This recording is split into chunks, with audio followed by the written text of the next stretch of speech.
Boa noite, pessoal. Sejam todos bem-vindos.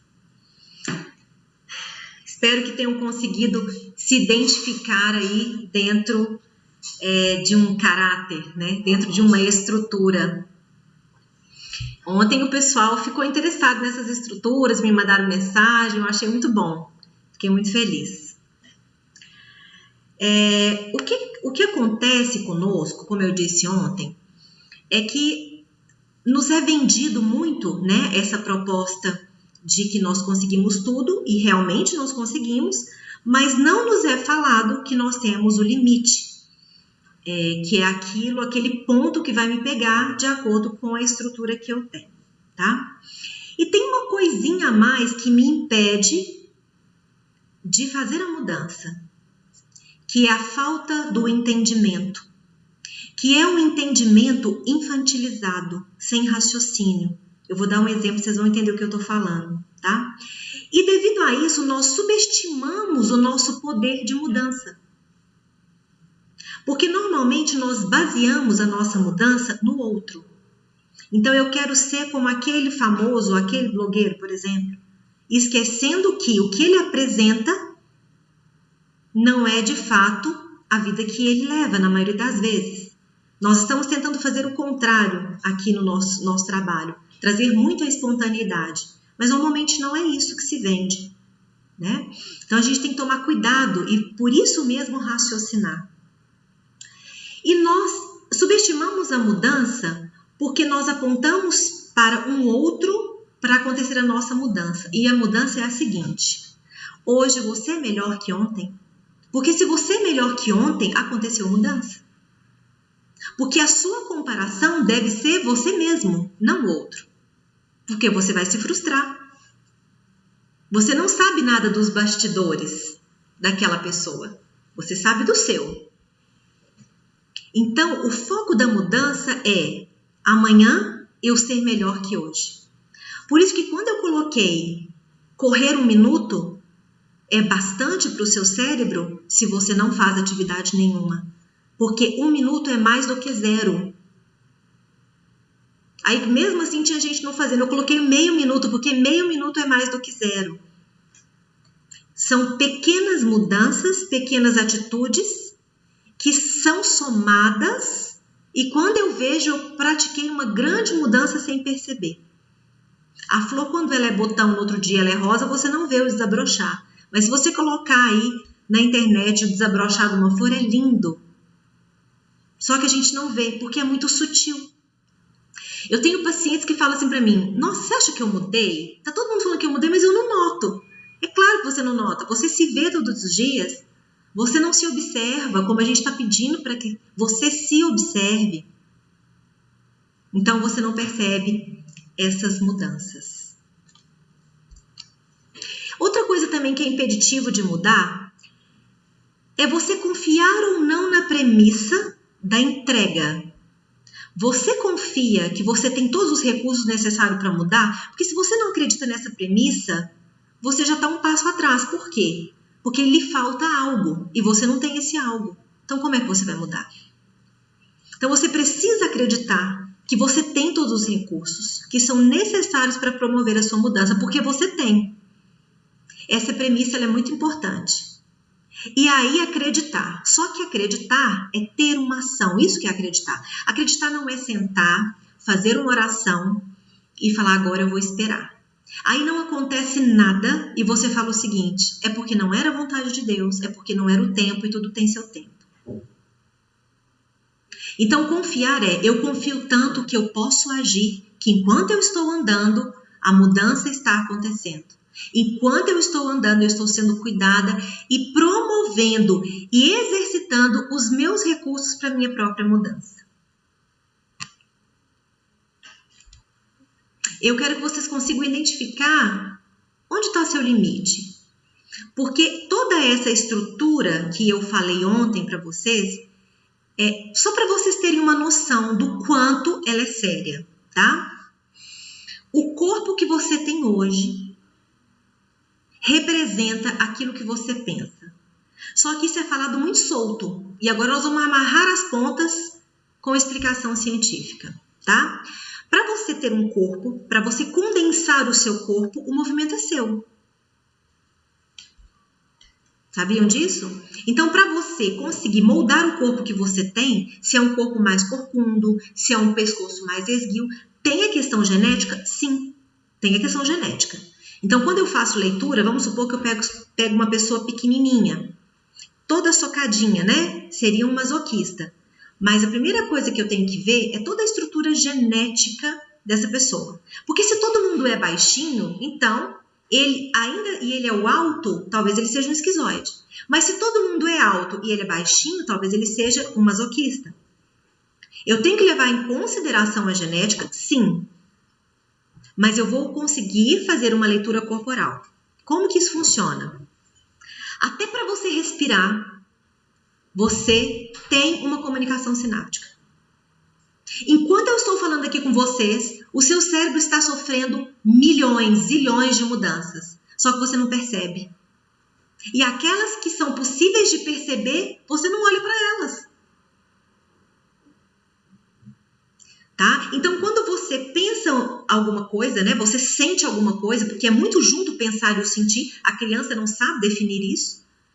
Ela faz a comunicação cerebral, joga na corrente sanguínea e isso vai estruturando o corpo dela. Então, o seu corpo é reflexo do seu entendimento. Não exatamente daquilo que lhe aconteceu, mas de como você entendeu o seu ambiente.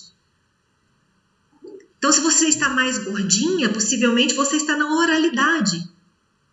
E a oralidade, existe muita preguiça nela, existe muita descrença, muita reclamação. Se você está com o peito muito avantajado para frente, às vezes até com alguma questão no coração, você está com a psicopatia, por exemplo. Então, a sua estrutura corporal, ela tem a ver com o que você entende da vida. Olha como é sério, gente, o pensamento. Não é apenas uma metáfora, não é analogia. É algo sério, é científico. Olha como nós não damos valor a isso. Então, sendo assim, se o meu cérebro ainda continua fazendo esse movimento, se é possível, vai depender de mim, talvez não a estrutura total do meu corpo, porque essa de 0 a 7 anos é mais forte, que é a que estrutura o seu corpo, que a maior psicossomática que tem é o seu corpo, né? A mais visível é a maior. Mas, em termos de sentimento, de emoção, em termos de conquistas, é possível você mudar agora. É muito possível. A sua criança é a sua cura. O que é a sua criança ser a sua cura? É você buscar os padrões que te fizeram ser quem você é, identificar o que te limitou, as mentiras que contaram para você. E ao invés de lamentar sobre tudo isso, fazer disso um degrau para que você possa caminhar. Então eu vou contar para vocês aqui uma historinha do meu afilhado, porque eu quero que vocês entendam que muita gente aqui nos 50 tons ainda não entendeu o que é os 50 tons. Vocês acreditam nisso? E é verdade. E não são vocês, somos nós. Ontem teve uma pessoa que está fazendo parte dos 50 tons que a gente conversando, ela falou, nossa, então os 50 tons é para isso? E eu achei fantástico. E eu preciso que vocês entendam. E, Daniela, mas eu entendi tudo. Será? Porque tem hora que a gente acha que entendeu e não entendeu. E eu vou mostrar para vocês como a gente age, mesmo sendo adulto, contando uma história de uma criança. Meu afilhado Thiaguinho, ele é apaixonado com chicletes. Nossa, sempre foi, desde pequenininho. E eu falo muito de Deus para eles, né? E ele falou assim, Dindinha, eu vou fazer uma oração pro Papai do Céu, porque eu quero que amanhã chova chiclete. E aí? Porque ele falou para mim assim, tudo é possível para Deus. E aí? Tudo é possível para Deus. Então por que não vai chover chiclete? Não é tudo possível? Eu acredito que tudo é possível. Então responda aí para você mesmo. Por que não ia chover chiclete? Porque ele ia orar com muita fé. Tenho certeza disso. Porque Deus sendo Deus, ele não tem a necessidade de ficar provando quem ele é chovendo chiclete, né? As leis foram criadas por ele. E existe uma ordem, uma organização. A palavra cosmo significa céu, significa ordem. E a palavra inferno, no grego, significa desordem. Então, existe uma lei criada por ele, que é a lei da natureza. Então, não vai chover chiclete. Porque esse é o limite daqui. E não precisamos desobedecer um limite para provar algo. Porque subentende-se que Deus é Deus, então ele não precisa provar. Ele não vai deixar de ser se você crer ou não. Se chover ou não chiclete, ele não vai deixar de ser. Certo? Então ele questionou comigo. Dintinha, mas Deus pode fazer tudo. E eu fui explicando dentro da linguagem dele. Aí ele falou para mim o seguinte. Depois de muita conversa, né? E ele assim, não estava muito conformado. Ele falou, então eu vou orar para que o meu pai chegue amanhã e traga 10 caixas de chicletes. Ficou mais fácil. Mas não seria possível. Porque o pai dele não ia chegar no outro dia, porque ele estava viajando, trabalhando. Isso ele era bem pequenininho, acho que ele devia ter uns 3, 4 aninhos, não sei. Hoje ele já é um rapazinho. E eu fui explicar para ele novamente. Olha para você ver, teve um entendimento, mas não foi um entendimento completo. Eu fui explicar novamente. E depois de explicar, ele falou assim, então eu tenho que orar para Deus fazer o quê? Eu falei, permitir que você tenha a oportunidade de chupar chicletes muitas vezes. E ele ficou um pouco inconformado, porque não era isso que ele queria. Ele queria uma chuva de chicletes, ele queria muito chiclete. Se não pudesse a chuva, ele queria pelo menos 10 caixas de chicletes.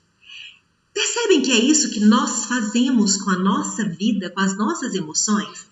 Nós ainda estamos querendo que chova chicletes a qualquer custo.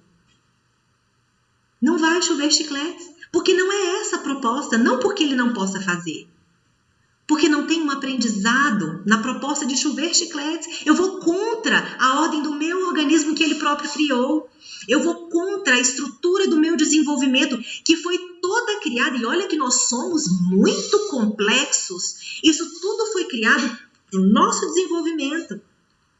Nós precisamos disso. Por isso que quando eu digo que a premissa que fala que você tem todos os recursos necessários para a sua mudança, é porque você é um ser tão complexo. Você tem zilhões de impulsos elétricos no seu cérebro por segundo. E a conta nem é essa, é muito mais, inclusive. O nosso cérebro gera mudança, só que ele gera mudança dos dois lados. Só a memória relacional que é moral, mas os nossos hábitos e costumes não. Então, todo dia você reclama, o seu cérebro acostumou a reclamar. E você vai se pegar reclamando muitas vezes, porque ele ainda não estruturou a neuroplasticidade. Você está acostumado a comer muito e muito errado, você vai sofrer nos primeiros dias, porque o seu organismo, o seu cérebro está acostumado, não é o organismo em si, mas é o cérebro, é a resposta cerebral. Você está acostumado a ser sedentário, você vai arrumar 1 milhão de desculpas. E aí, quando você for correr, você ainda vai sentir uma dor, que vai te impossibilitar, porque o seu inconsciente ainda vai promover algo dessa forma. O seu inconsciente te adoece, para não deixar você sair da zona de conforto. Observa para você ver, começa um regime. Você dá vontade de comer tudo. Começa a fazer atividade física, você vai ter dor nas costas, seu joelho vai pifar, sua coluna vai pifar. Começa a querer ter bons sentimentos, vai ter uma briga em casa. Você sai plena dos 50 tons, a hora que você vira, tá o cachorro latindo, uma pessoa brigando, outra pessoa criticando, porque isso vai acontecer. A mudança, ela é independente do externo, a mudança é foco e paciência, determinação e ação.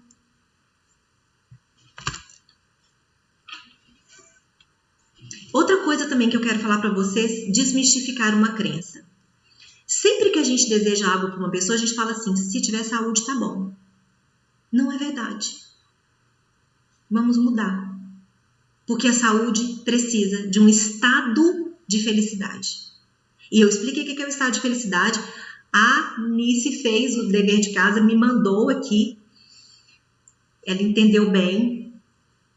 A saúde é a consequência do seu estado. Estado de felicidade é a ordem emocional, é o equilíbrio. É quando você sente pulsar em você todas as emoções. Tristeza também? Sim. Só que num grau menor. Medo também? Sim, mas num grau menor. Então, estado de felicidade independe se eu estou triste ou feliz. A alegria é um estado, felicidade é uma condição. Então, vamos mudar. Deseja para a pessoa felicidade. Porque a doença ou a saúde são consequências desses momentos, desses estados, dessa felicidade. Quer estar saudável? Esteja bem. Chegue no momento em que você começa a gostar de você. Autoestima é assim, quando você gosta da sua voz, quando você gosta da sua pele, do seu cabelo, daquilo que você faz, aí você começa a gostar de você de verdade. E nós temos isso dentro de nós. Hoje comentei também com uma pessoa aqui, ela me mostrou um vídeo e ela falou assim, é bom ficar olhando nossos vídeos, né? Eu falei, é uma delícia, nós temos esse narcisismo em nós, a gente gosta de ver o que a gente produz. A criança, quando ela está aí por volta de 1 ano e meio até 3, vocês já ouviram falar que ela gosta de ver o cocô?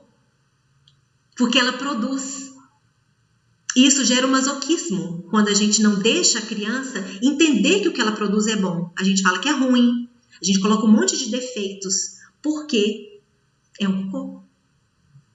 E se a gente agisse diferente, porque ela está produzindo, o que eu estou produzindo é ruim, está saindo de dentro de mim. A criança naquele momento não entende, porque a energia toda está no esfíncter. Lembra que eu falei ontem? Só que nós somos criados para que tudo que é muito humano é ruim. O que é muito humano? As nossas necessidades fisiológicas são muito humanas. O sexo é muito humano.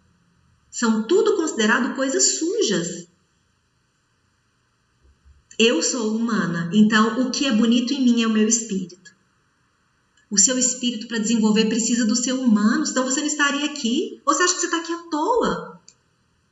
Você não veio de férias para cá, você veio para lapidar o seu espírito, que é a coisa mais linda. Então você toda é assim.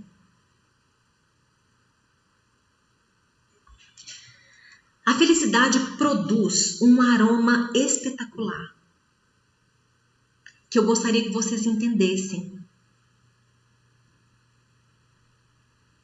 Dentro da minha resposta para o Tiaguinho, tinha 2 coisas, aceitação e gratidão.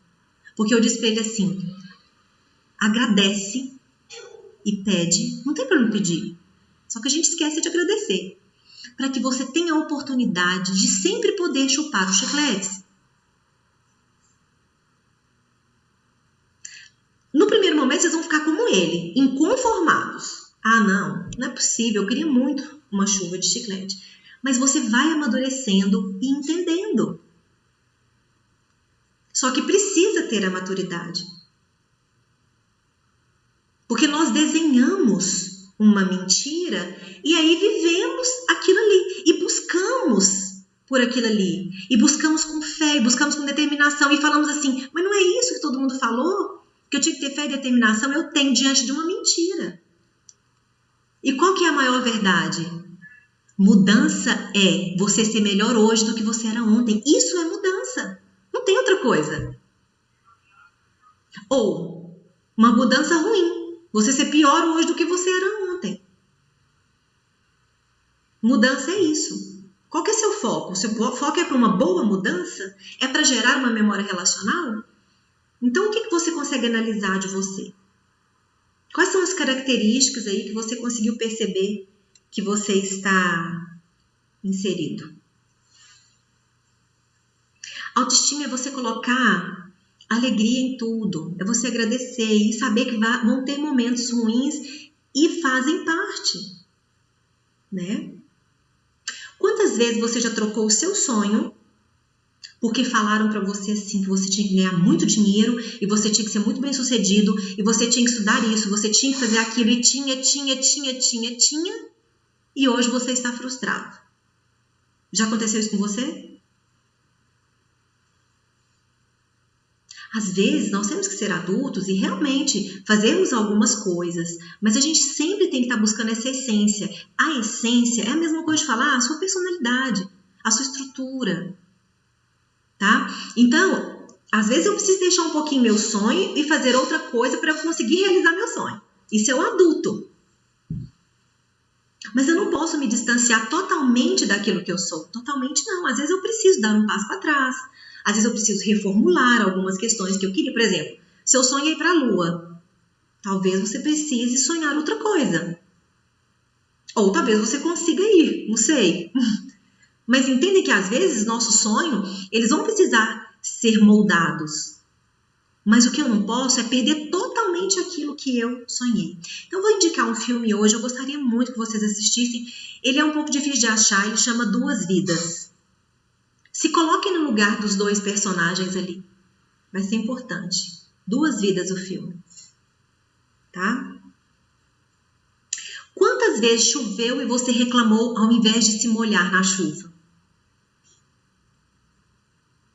Quantas vezes, tem muito na internet, né? Que tem um pé de ipê, aí caindo aquele tanto de flor, as pessoas observando e outras reclamando e varrendo.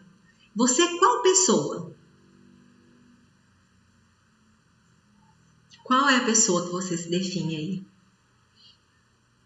Hoje eu estou prestando atenção no meu dia desde a hora que eu acordei para contar para vocês, para no final eu dar uma explicação. Eu acordei, fiz a minha meditação de meia hora. Eu gosto muito de ficar na cama, então faço umas postagens antes de sair.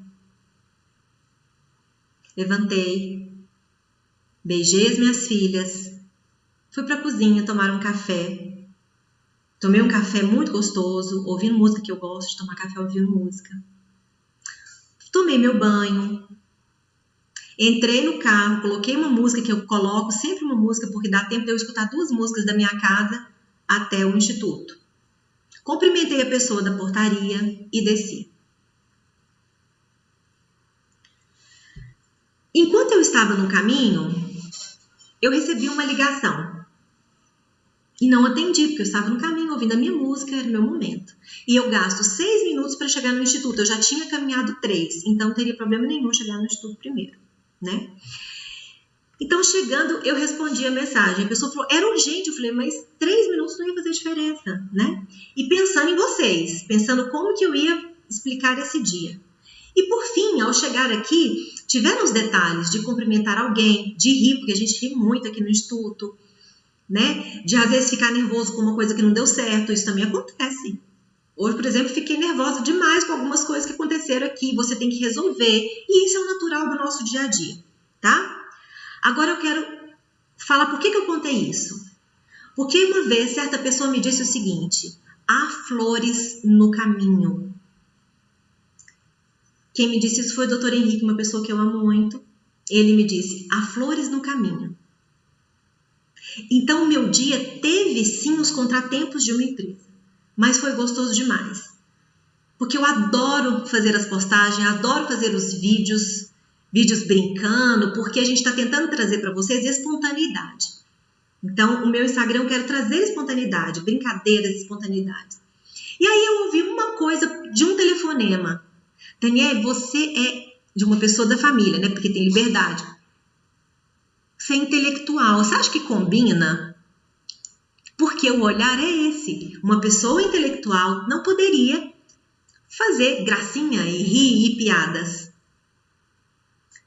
Agora, minha pergunta para você. Você está sendo autêntico?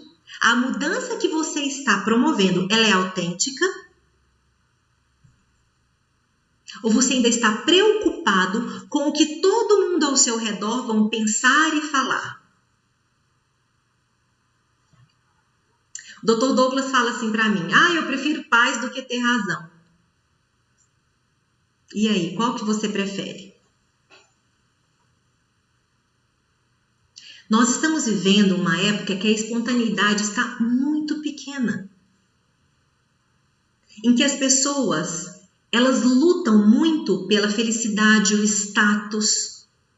É ruim? Não, não é ruim. Mas sem entender que existe o bastidor.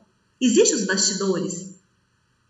Quando você vê algo prontinho e lindo, teve um sacrifício por trás, teve um movimento por trás, teve cansaço, às vezes discussões, desgastes, para enfim sair algo lindo. É o que eu estou tentando dizer hoje. A pessoa que você é hoje foi estruturada pelos seus pensamentos. Então você tem características, né? Como eu disse, você tem uma característica primária. Eu vou citar os nomes que eu vi que o pessoal gostou, que é o esquizoide, que é aquela pessoa mais aérea, que gosta mais de ficar sozinha, mais introspectiva, mais no mundo da lua. Nós temos a estrutura oral, que é aquela que gosta de comer muito, é mais compulsivo, às vezes mais gordinho, nem sempre, né? Temos uma estrutura daquela pessoa extremamente social, que gosta de mostrar para o outro que ela é alguma coisa que ela não é, e depois quando ela está sozinha ela se sente mal, porque ela sabe que não é. Tem aquele que é o masoquista, que gosta de carregar tudo nas costas, e gosta de fazer e fazer sempre mais, e ele é ranzinza, reclamão. Enquanto o oral reclama chorando, o masoquista reclama zangado. E nós temos o histérico e o rígido, né? Que é aquele que tem um corpo mais estruturado, porque ele já estava mais velho quando sofre os traumas, mas ele tem uma falsa alegria. Ele põe uma máscara e sempre está tudo muito bom. Tá ruim, mas vamos falar que tá bom. Né? Porque a gente também não pode ter uma falsa alegria. Hoje eu estou feliz, mas o meu dia não está bom. Isso pode acontecer.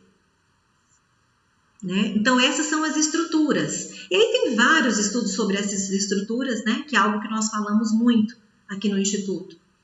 Nós temos cursos muito bacanas sobre isso. Então nós temos essas estruturas, são os nossos limites. É possível ultrapassá-los? Sim, é possível. Porque quando você era criança, quando aconteceu o trauma, e dependendo da idade, você fez assim. É como se você colocasse uma couraça, um cinto e amarrasse. Então você bloqueou a sua energia. O que é bloquear energia? Não é nada místico. Bloquear energia é você impossibilitou que o sangue, os líquidos, que são as linfas, e o oxigênio circulasse normalmente pelo seu corpo. Isso que é bloquear energia, sabia? Isso que é bloquear energia. Então o fluxo não foi bem. É como se tivesse no rio uma água e de repente tem um tronco impedindo que passe essa água. Ela vai acumular e ela vai ficar ali. Isso que vai gerar depois a somatização. Tá? Então, você tem essa estrutura. Como que eu resolvo? Com entendimento primeiro. E eu me esforçando para fazer aquilo que eu faço pouco. E com isso, à medida que eu vou entendendo, mexendo no meu corpo, mexendo na alimentação, fazendo atividade física, moldando os meus pensamentos, eu vou afrouxando isso. E esse fluxo de sangue, oxigênio e linfas, eles vão fluindo melhor. Por isso que a meditação você respira tanto, porque respirar ajuda nesse fluxo. Respirar de verdade. Tem pessoas que não lembram, né, da respiração. Respirar é muito bom. É benéfico demais, oxigena seu cérebro. Certo? Então, para que você tenha saúde, você precisa pulsar.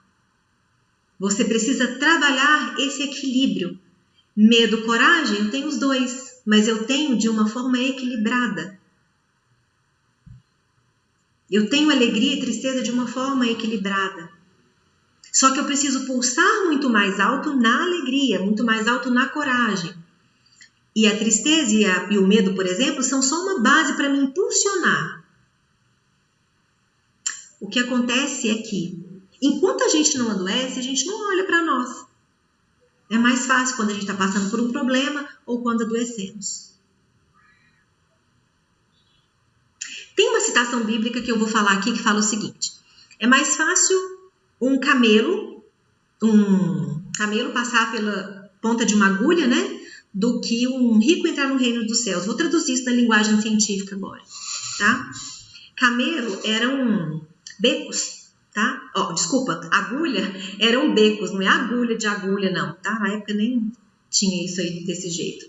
Eram becos e os camelos não passavam por esses becos. E se passava era muito complicado, tá?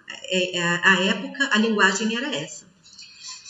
Queria dizer o seguinte, um rico da época, né, ele normalmente não tinha problemas, porque a gente tem que lembrar que estão falando na linguagem da época, o que acontecia na época, a gente traduz para agora. Porque o rico de hoje talvez tenha muito problema porque é negócio e tal, mas da época não. Da época eles não tinham nenhum problema, eles tinham servos demais, todo mundo servia, era uma riqueza enorme, né? E eles não tinham que trabalhar, tinham que fazer nada, eles tinham que ficar ali reinando. Então, por que era mais difícil que ele entrasse no reino dos céus? Porque ele era rico? Não. Porque ele não tinha nada que o fizesse movimentar. Ele não tinha lição de vida. Ele não tinha ação, não tinha estrutura. É isso que quer dizer. Não é porque tinha dinheiro. Dinheiro é ótimo, é energia maravilhosa. Você está sendo rico porque às vezes você está pobre de marredeci fazendo o papel do rico da época. Que é deitado o dia inteiro assistindo televisão, reclamando, não fazendo nada. E sendo servido por outros. Tá? Então, o que quer dizer essa passagem é, para que você tenha uma estrutura boa, para que você tenha essa mudança positiva, né? Para que você tenha um espírito organizado, evoluído, um espírito brilhante, né? Uma beleza espiritual, você precisa movimentar. Você precisa fazer, você precisa produzir, você precisa criar, passar, né, afrouxar essas couraças e seguir. Certo? Então, por isso que eu gostaria que vocês entendessem, agora com uma linguagem mais madura, que a mudança está em suas mãos, porque de fato está. E tem gente ainda que não entendeu. Que ainda busca a mim para falar, mas nesse caso, não tem nesse caso. Mas aconteceu isso, não tem mais aconteceu isso. Esse é o meu limite. E o que eu vou fazer para passar o meu limite? O que eu vou fazer para afrouxar a couraça que me deu o limite? Tem coisas que são possíveis. Não chover chicletes. É assim como se o mar não tivesse limite, nós estaríamos em água agora, inundados. O limite é bom, ele é muito bom. Mas como que eu vou usar? Como é que eu vou articular isso aí? Aí é que está a pergunta. E nós estamos dando as dicas práticas, tá? Não estou passando teoria para vocês apenas, não. Estou desde o primeiro dia passando atividades práticas, só que pequenininhas, que parecem bobas. Mas não são. São valiosas e grandiosas. Eu estou esperando você usar essas ferramentas. Até amanhã. Um beijo super grande. Fiquem com Deus. E pensem a sua vida. E repensem e pensem de novo. Grande beijo. Fiquem com Deus.